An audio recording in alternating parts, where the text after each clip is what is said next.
শিবগঞ্জ ৯ নম্বর word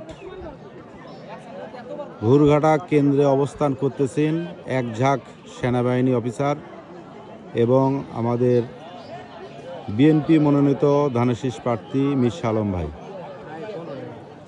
সবাই সুষ্ঠু মতো ভোট দিচ্ছেন, আর অল্প কিছুক্ষণ সময় আছে, তাহলে ভোটের সময় হয়তো শেষ হয়ে যাবে।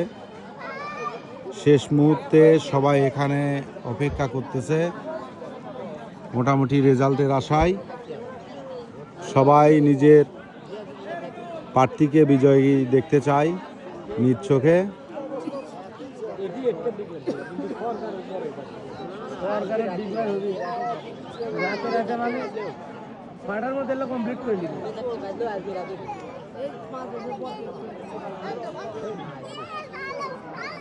বুঝতে পারছেন না অবস্থা, কুরকুরে অবস্থা এটা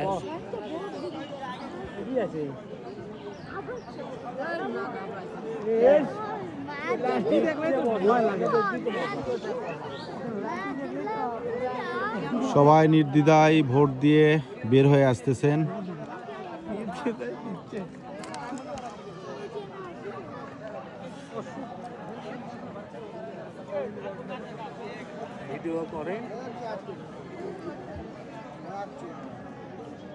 সেনাবাহিনীর সকল সদস্যরাই একদম ভোট কেন্দ্রের ভিতরে অবস্থান করতেছেন।